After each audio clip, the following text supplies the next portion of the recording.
Dear student, Assalamu alaikum and good morning. Today we are talking about regional anesthesia. We already said that there is two types of anesthesia. One is general anesthesia and another is regional anesthesia. In the regional anesthesia is also subdivided in different group. First of all, neuroaxial block and peripheral nerve block.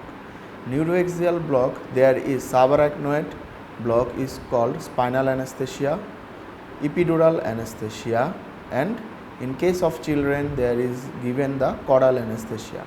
And peripheral nerve block, we can block different plexus such as brachial plexus block, lumbar plexus block, sciatic plexus block, and single nerve block such as wrist joint, knee joint, elbow joint block. And we are talking about how can we give the regional anesthesia, mainly the spinal anesthesia, epidural anesthesia. There is some indication of spinal anesthesia. Mainly we can give the spinal anesthesia in the surgery which is done below the umbilicus, such as cesarean section, mainly lower limb surgery, hernia, hydrocele, and torsion of testes, rupture ectopic pregnancy, hemodynamically stable, rupture uterus, hemodynamically stable, and patient is interested to spinal anesthesia. What is the contraindication of spinal anesthesia? Contraindication of spinal anesthesia, mainly first contraindication is patient refuse. Second contraindication is coagulopathy and infection of the spinal cord, and meningitis, fever, and patient has bleeding disorder. How can we give the spinal anesthesia?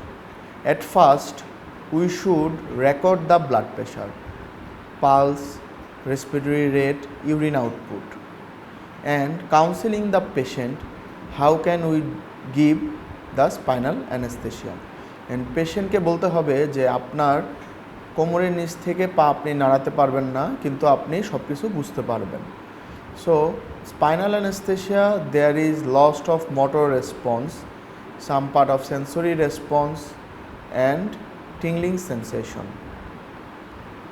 And first of all, we should resuscitate properly the patient. Then sitting position, knee under the table or inside the table.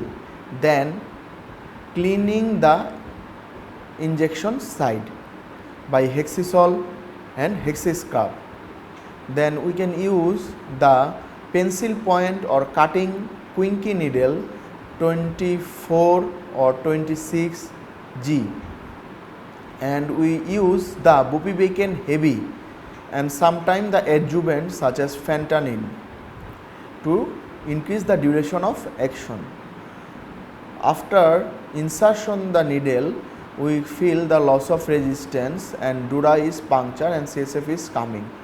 Proper CSF coming, we can see, then we can give the spinal anesthesia and proper draping and supine the patient.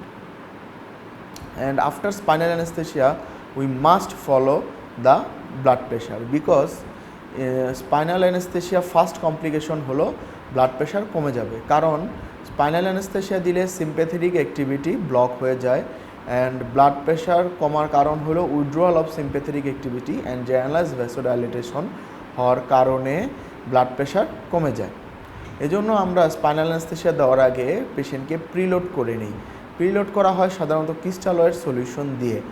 মাঝে মাঝে যখন পেশেন্টের blood pressure অনেক কম থাকে তখন আমরা সাধারণত colloid solution দিয়ে পেশেন্টকে রিসাসিটেট করে নেই, কোনোদিন কোনো ব্লাড দিয়ে পেশেন্টকে রিসাসিটেট করা হয় না। After spinal anaesthesia we can check the blood pressure and urine output. And what is the complication of spinal anaesthesia? First intraoperative complication of spinal anesthesia is hypotension, bradycardia, cardiac arrest, and post operative complication mainly post ডুরার puncture headache. Post ডুরার puncture হেডেকটা কি, আমরা dura Peirce করলে ওইখান থেকে CSF leak হতে থাকে। কারণ সিএসএফ লিক হতে থাকলে আমাদের ব্রেনটা ভেনাস সার্কেলের উপর প্রেশার দেয়, এজন্য প্রেশার দেওয়ার কারণে আমাদের হেডেক হয়। তো এই হেডেকের ক্যারেক্টারিস্টিক কি, এই হেডেকের ক্যারেক্টারিস্টিক হবে পেশেন্ট যখন সুপাইন থেকে সিটিং পজিশনে বসবে তখন তার ফ্রন্টাল এরিয়াতে, তার অক্সিপিটাল এরিয়াতে প্রচণ্ড হেডেক করবে, মানে পোস্টুরাল হেডেক হবে, পেশেন্টের ফটোফোবিয়া হবে, পেশেন্টের ভমিটিং হবে। তো ট্রিটমেন্টটা কী হবে, ট্রিটমেন্ট হবে পেশেন্টকে রিঅ্যাসুরেন্স করতে হবে যে আপনার এটা 1 থেকে 2 সপ্তাহের মধ্যে ভালো হয়ে যাবে। এছাড়া আমরা কিছু বলি, পেশেন্টের যে সিএসএফ লিকেজ হয় তাই সিএসএফের প্রোডাকশন বাড়াতে হবে, এজন্য আমাদের পেশেন্টকে প্রচুর পরিমাণে লিকুইড জাতীয় খাবার দিতে হবে এবং ক্যাফেইন দিতে হবে এবং কিছু পেন কিলার দিতে হবে such as paracetamol. And mainly the PDPH এর মেইন ট্রিটমেন্ট হচ্ছে epidural blood patch. And now we can talk about the epidural anaesthesia. Epidural অ্যানেস্থেশিয়াটা হলো আমাদের ডুরার পায়ার্স করবে না, ডুরার আগে যে স্পেস, এটা হলো ইপিডুরাল স্পেস। এই স্পেসে আমরা ইপিডুরাল নিডেল আছে, ওই ইনেল দিয়ে আমরা ইপিডুরাল ক্যাথেটারও দিতে পারি এবং ইপিডুরাল অ্যানেস্থেশিয়াও দিতে পারি। তো ইপিডুরাল অ্যানেস্থেশিয়াতে আমরা সাধারণত প্লেন বুপিভেকেন ইউজ করি এবং লিগনোকেইন ইউজ করি, চাইলে আমরা ফেন্টানিনও ইউজ করতে পারি। ইপিডুরাল অ্যানেস্থেশিয়া করা হয় যে কোনো সাইডে করা হয়, লাম্বার সাইডে করা হয়, থোরাসিক, সার্ভাইকাল, যে কোনো সাইডে ইপিডুরাল অ্যানেস্থেশিয়া দেওয়া যায়। তো ইপিডুরাল অ্যানেস্থেশিয়া দেওয়ার সুবিধা হলো যে কোনো জায়গায় দেওয়া যায়, দেখে যে কোনো অ্যানেস্থেশিয়াতে ইপিডুরাল করে পেশেন্টের সার্জারি করা যায়। মেইনলি বর্তমান ইপিডুরাল অ্যানেস্থেশিয়া ইউজ করা হয় epidural analgesia such as normal painless ডেলিভারিতে। তো ইপিডুরাল অ্যানেস্থেশিয়ার কমপ্লিকেশনের মধ্যে প্রথম কমপ্লিকেশন হচ্ছে টোটাল স্পাইনাল। টোটাল স্পাইনালটা কি, আমরা যে ড্রাগ দিচ্ছি সেটা সিএসএফ থেকে সেটা সাধারণত ব্রেনে চলে যাবে, ব্রেনে চলে গেলে পুরোটাই ব্লক হয়ে যাবে। ব্লক হয়ে গেলে পেশেন্ট ফার্স্ট কমপ্লেন করবে তার শ্বাস নিতে কষ্ট হচ্ছে, তার কথা বলতে কষ্ট হচ্ছে, কারণ ডায়াফ্রাম ব্লক হয়ে যাবে। এরপরে পেশেন্টের কমপ্লেন হবে তার হাত নাড়াইতে পারতেছে না, হাত তুলতে পারতেছে না, এবং পেশেন্ট সাথে সাথে কনভালশন এবং সিভিয়ার হাইপোটেনশন হবে।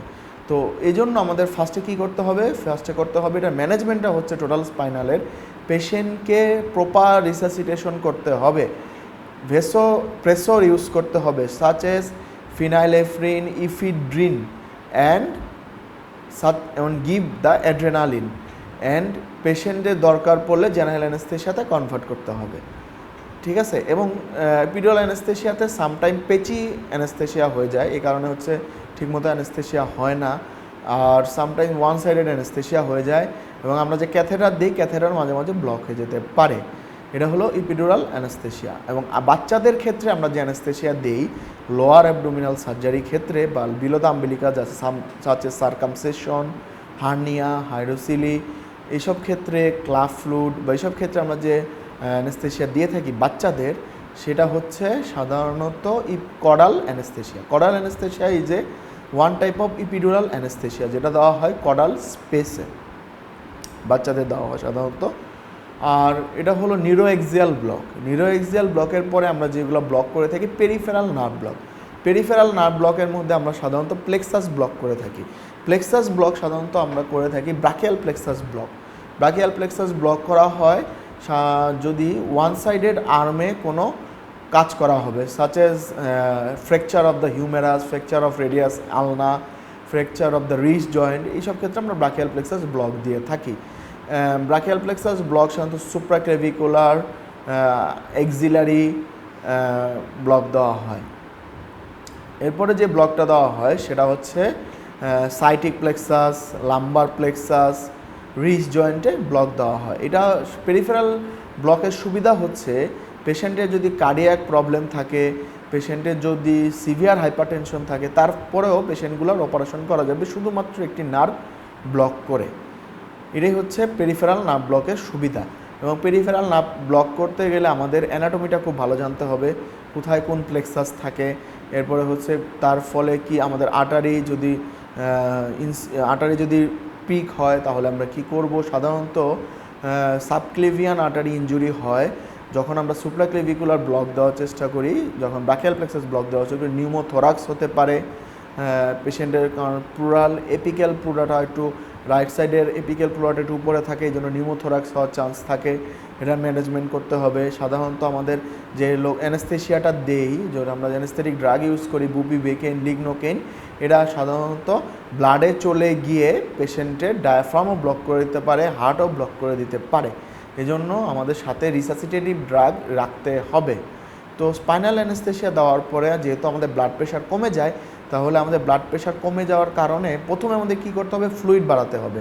যদি ফ্লুইড ইনক্রিজ করে যদি আমরা ব্লাড প্রেশার বাড়াতে না পারি, তখন আমরা কিছু ভেসোপ্রেসর ড্রাগ ইউজ করব। ফার্স্ট চয়েস অফ ভেসোপ্রেসর ড্রাগ হচ্ছে ফিনাইলেফ্রিন। কারণ ফিনাইলেফ্রিনটা হচ্ছে আমাদের শুধু ব্লাড প্রেশার বাড়াবে, যেটা হচ্ছে আলফা রিসেপ্টরের উপর কাজ করে। ঠিক আছে, আলফা রিসেপ্টরের উপর কাজ করে, সে ভেসো কনস্ট্রিকটিভ, সে শুধু ব্লাড প্রেশার বাড়াবে। আর যেহেতু ফিনাইলেফ্রিন না থাকলে আমরা সেকেন্ড চয়েস হচ্ছে সাধারণত ইফিড্রিন। ইফিড্রিন আমাদের মিক্সড ড্রাগ, এটা আলফা রিসেপ্টরের উপরে কাজ করে, এটা হলো বিটা রিসেপ্টরের উপরেও কাজ করে। এই জন্য সেটা ব্লাড প্রেশারও বাড়ায়, হার্ট রেটও বাড়ায়। কিন্তু ফিনাইলেফ্রিনের ট্যাকিফাইলেসিক্স আছে, এটা সাধারণত 2 অ্যাম্পুল মানে 50 মিলিগ্রামের বেশি দেওয়া যায় না। কারণ ফিনাইলেফ্রিন কাজ করে নর অ্যাড্রেনালিন রিলিজের উপর, এবং নর অ্যাড্রেনালিন সাধারণত আমাদের স্টোরে থাকে।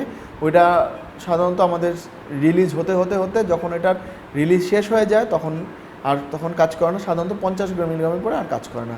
এরপরে আমরা যেটা দিতে পারি, অ্যাড্রেনালিন। অ্যাড্রেনালিন আমরা ডাবল ডাইলেটেশন করে 1 × 1 লাখ ডাইলেটেশন করে আমরা সাধারণত ব্লাড প্রেশার বাড়ানোর জন্য অ্যাড্রেনালিন দিয়ে থাকি। অনেক সময় আমাদের পেশেন্টের ব্লাড অ্যানেস্থেসিয়া, স্পাইনাল অ্যানেস্থেসিয়া দেওয়া অথবা কোরাল অ্যানেস্থেসিয়া, বাইপিডাল অ্যানেস্থেসিয়া দেওয়ার পরেও পেশেন্টের বেডিকার্ডিয়া হতে পারে। এই জন্য আমরা সাধারণত অ্যাট্রোপিন ইউজ করে থাকি। অ্যাট্রোপিন দেওয়ার ফলে পেশেন্টের বেডিকার্ডিয়া প্রিভেন্ট করা যায়। তো স্পাইনাল অ্যানেস্থেসিয়া বা যে কোনো রিজনাল অ্যানেস্থেসিয়া দেওয়ার আগে পেশেন্টকে প্রপার রিসাসিটেট করতে হবে by crystalloid fluid. Proper resuscitation আর প্রিলোড করার পরে মিনিমাম 1 লিটার ফ্লুইড প্রিলোড করতে হবে, এবং তখনই ওই পেশেন্টকে অ্যানেস্থেসিয়া দেওয়া যাবে রিনাল অ্যানেস্থেসিয়া যখন তার ব্লাড প্রেশার নর্মাল থাকবে। ব্লাড প্রেশার যদি কম থাকে, সাচেস হাইপোভলিউমিক শকের পেশেন্ট, যেমন রাপচার একটোপিক প্রেগনেন্সি, হাইপোভলিউমিক শক, এরপরে হচ্ছে কোনো পেশেন্টের tibia fracture, fibula fracture, humerus fracture, তার হিউমেরাস ফ্র্যাকচার, টিবিয়া ফ্র্যাকচার, এরপরে হচ্ছে ফিমার ফ্র্যাকচার, এরপরে হচ্ছে পেশেন্টের ফ্র্যাকচার, এমন একটা লোয়ার লিম্পে ফ্র্যাকচার হয়েছে যার 300 ml বা 400-500 ml ব্লাড লস হয়ে গেছে। ওই পেশেন্টকে স্পাইনাল অ্যানেস্থেসিয়া দেওয়ার আগে আমাদের অবশ্যই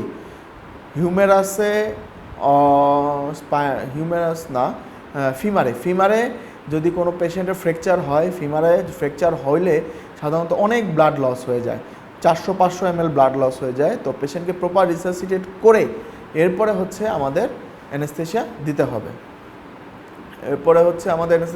হবে। রিসাসিটেশন করতে হবে, আমাদের ভ্যাসোঅ্যাক্টিভ ড্রাগ রাখতে হবে, এবং তখনই স্পাইনাল অ্যানেস্থেসিয়া বা রিজনাল অ্যানেস্থেসিয়া দেওয়া যাবে যখনই তার জিএ মেশিনটা থাকতে হবে। Without GA machine, without oxygen supply properly এবং উইদাউট ইন্টুবেশন প্রসিডিউর কোনো রিজনাল অ্যানেস্থেসিয়া দেওয়া যাবে না। It is the first contraindication. এখানে ফার্স্টেই থাকতে হবে জিএ মেশিন থাকতে হবে, কারণ যে কোনো সময় পেশেন্ট খারাপ হয়ে যেতে পারে, তার কার্ডিও রেসপিরেটরি সাপোর্ট লাগতে পারে, তখন আমাদের এখানে জিএ মেশিনের ব্যবস্থা থাকতে হবে। So this is all about our today's topics, regional anesthesia, and I think all you are understand, and thank you.